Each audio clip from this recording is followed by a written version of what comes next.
근데 이런 얘기 말고 어제 그동안 대체 선관위 왜 갔지라는 의문들이 계속 나왔었는데 여기에 대한 얘기가 윤 대통령 어제 직접 있었습니다. 그 얘기를 잠깐 들어보고 올까요?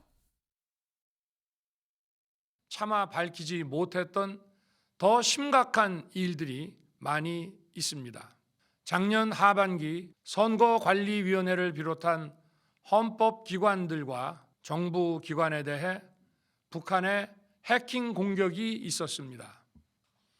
국정원 직원이 해커로서 해킹을 시도하자 얼마든지 데이터 조작이 가능하였고 방화벽도 사실상 없는 것이나 마찬가지였습니다.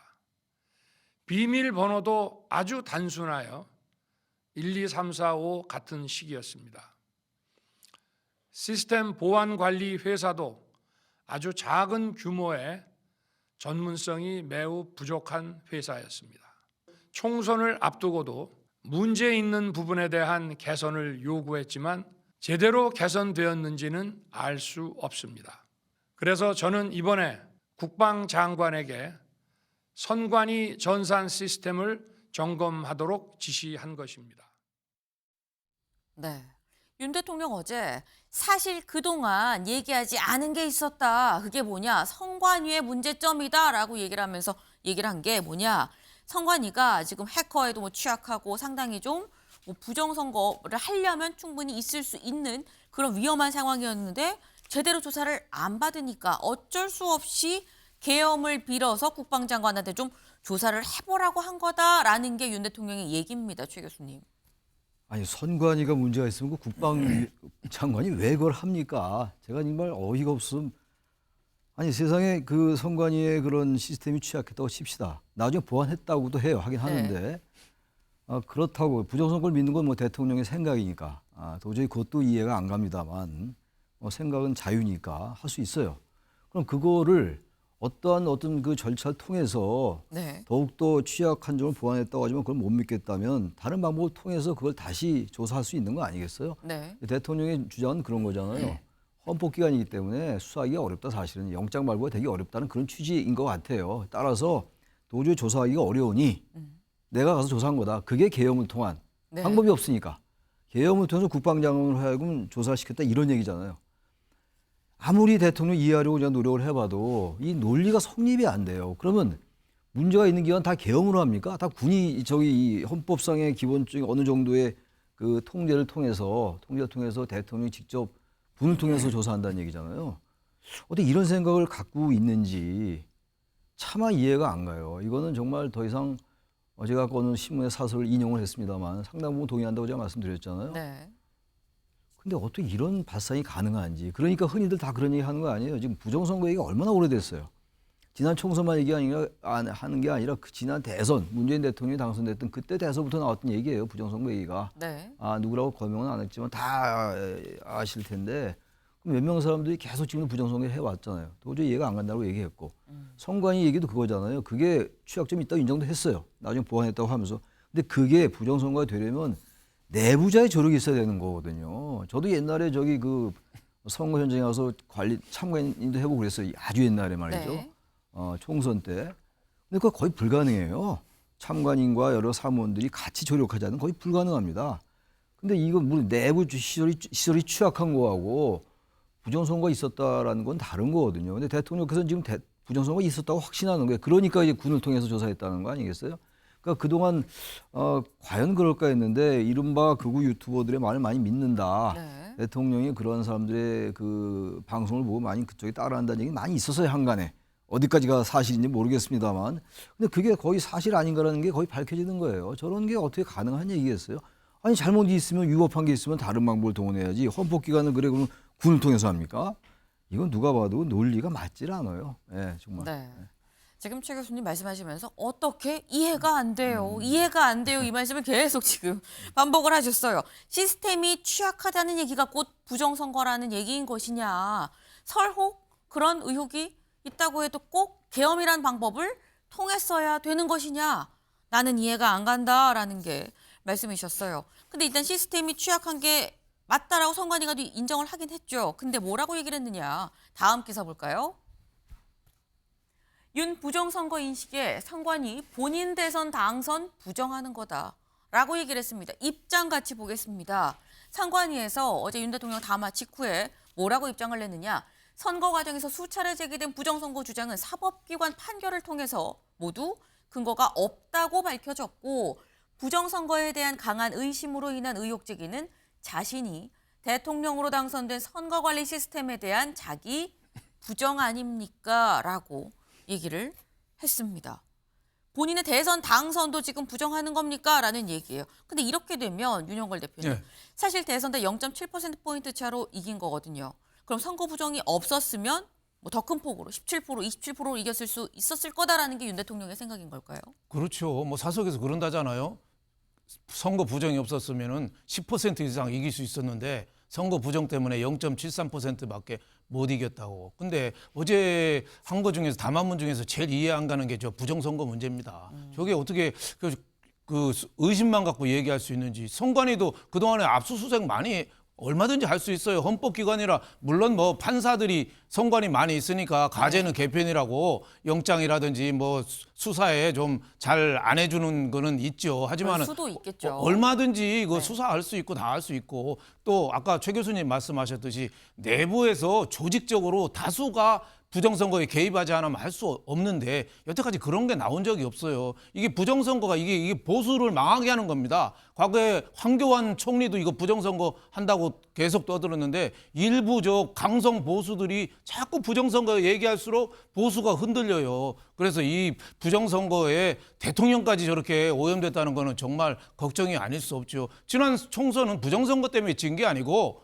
김건희 여사 문제 갖고 계속 피하고 그 화를 내면서 적반하장식으로 나가니까 국민이 화를 냈잖아요. 거기다 또 김건희 여사 문제로 또 한동훈 대표하고 당하고 대통령하고 싸웠잖아요. 그러다 보니까 내부 분열이 일어나서 선거에 진 거죠. 거기다가 최상병 문제라든지 뭐 대파 문제라든지 여러 가지 다 하나까지 문제는 고집, 뭐 독선, 뭐 여기에 대해서 국민이 화가 나서 윤석열 대통령을 어떻게 보면 이 벌을 준 거거든요. 그래서 총선 진 거지 어떻게 부정선거 때문에 졌어요. 저거는 부정선거 얘기는 앞으로 붙자도 꺼내지 말아야 됩니다. 네. 네. 부정선거의 이슈가 사실 보수의 가장 큰 적인데 지금 대통령이 직접 부정선거 의혹을 제기를 하는 사실상 그런 대국민담화를 했다는 게 잘 이해가 안 되는 부분이다라는 말씀을 하셨어요. 네. 근데 지금 이 윤 대통령 어제 29분 동안 작심항어처럼 줄줄줄줄줄줄 얘기를 했죠. 윤 대통령 사실상 자신의 또 구속을 예상을 하고 있다는 얘기가 나옵니다. 다음 기사를 좀 같이 볼까요? 구속 예상한 윤. 변론 요지서 직접 쓰겠다. 셀프 변호 의지. 29분 동안 얘기했었던 그 많은 내용들 다 윤 대통령이 직접 쓴 내용이다라는 거죠. 네. 어제 담화 내용도 그랬습니다만 여기 볼까요? 담화 앞두고 주변에 뭐라고 얘기를 했느냐. 끝까지 갈 거다라고 얘기를 했다라는 거예요. 계엄 폭주뇌관은 감사원장의 탄핵이 가장 좀 큰 이 트리거가 됐었던 거고 칩거 중 현재 심판 수사 대응을 좀 준비를 했다. 그래서 직접 작성한 어제의 이 담화문에 본인의 현실 인식이 담겼다라는 겁니다. 네. 근데 어제 담화문이 대통령이 지금 직접 다 썼다는 거죠. 이걸 보면 내가 쓸게요 라고 얘기한 건 자신이 있다는 얘기로 보이는데 근데 또 본인도 구속을 예상을 했다라고 또 해요. 그럼 자신의 주장이 맞긴 맞는데 이걸 이해시키기 쉽지 않다고 또 판단을 한 거냐. 이걸 어떻게 봐야 되는 거냐라는 생각이 듭니다. 최 교수님. 어제 대통령이 그랬잖아요. 탄핵이든 수사든 네. 국민과 함께 마지막까지 싸우겠다. 네. 마치 저기 무슨 민주화 투쟁에 출사표 던지는 것 같은데 대통령이 아마 스스로 법률가이기 때문에 이게 내란죄에 해당할 수 있다는 생각을 할 것 같아요. 제가 볼 때. 아하. 근데 본인의 이제 여러 가지 명분은 야당의 폭거를 경고를 주고 네. 대한민국의 국정을 정상화시키기 위한 거였다는 게 일관된 논리예요. 지금 계엄 해제 직후에도 그런 얘기를 했고 어제 담화로 이제 더 명시적으로 얘기를 한 건데 그렇겠죠. 이게 탄핵이 가결될 가능성이 높다는 걸 왜 모르겠어요. 대통령이. 전 뭐 내일 거의 상당히 큰 표로 될 것 같은데 모르겠어요. 전 그렇게 예상은 합니다만. 근데 만약에 이제 가결이 되면 헌재로 가는 거잖아요. 헌재 심판이 이루어지는 건데 네. 여러 가지 생각을 하는 게 아닌가. 헌재 재판관 6명이니까 어떻게 다 이제 9명이 보완될지 모르겠어요. 7명 참석해서 6명이 돼야 되는 거잖아요. 네. 현재로서는 6명인데 6명으로 성립된다고 좀 돼 있긴 있어요. 민주당이 지난번에 방통위원장 관련 그게 가능하다고 얘기했기 때문에 가처분 신청이 받아들여졌기 때문에. 근데 그 6명이 심판하는 게 맞느냐는 그 정당성 논란도 있긴 있을 겁니다만 아무튼 한 명이라도 만약에 6명이 된다면 네. 한 명이라도 만약에 기각하면 그건 안 되는 거거든요. 그런 가능성도 생각할 것 같고 어쨌든 이 헌재 가면 이제 변론해야 될 거 아닙니까? 뭐 김홍일 전 방통위원장을 한다는 말도 있던데 보도가 있던데 그것도 이상한 것 같고 대외적으로 이제 여론전을 하려는 것 같기도 해요. 네. 이거 다시 말하면 많은 국민들 대상을 한다기보다도 자신을 지지하는 극렬 지지층들, 강성 극우 보수파, 보수층 그쪽 분들에게 뭔가 나를 지지해 주시오라는 대외적인 호소용 또는 결지부리한 정치적 선언 네. 이런 거라고 볼 수도 있다고 저는 봅니다. 그 맥락에서 사실상 스스로가 변론 요지서 그거 쓰는 거죠. 그래서 이런 식으로 당신도 얘기를 해라. 앞으로 시위나 이른바 뭐 과거에 있었던 태극기 집회 이런 게 열리면 이러이러한 요지로 얘기를 하시오. 상당히 효과가 있을 것 같아요. 그분들에겐. 이런 논리가 있겠구나. 네. 좀 그래서 그런 양쪽의 논리가 다 두 개를 다 예상해서 그런 걸 노리고 어제 저렇게 좀 일반이 볼 때는 상상이 어려운 담화가 나온 게 아닌가라고 생각합니다. 네.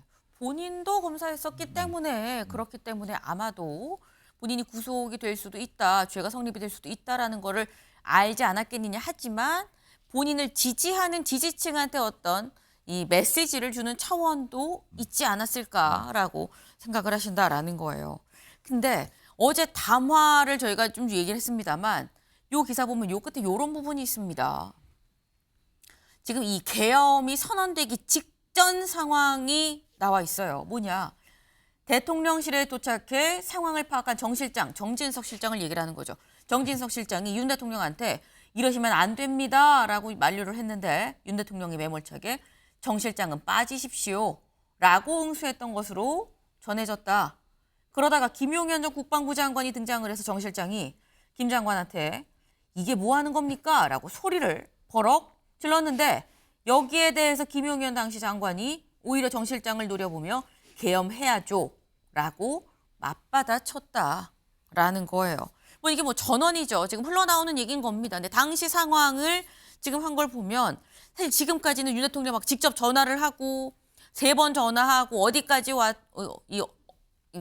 어디까지 왔는지 뭐 물어보고 뭐 안 되면 끄집어내라고도 얘기를 하고 많은 이런 지시들을 직접적으로 했고 윤 대통령 의지가 상당히 강했다. 국무위원들 다 말렸는데 혼자 했다라는 취재 얘기가 있었는데 좀 이런 상황을 보면 윤영걸 대표님 네.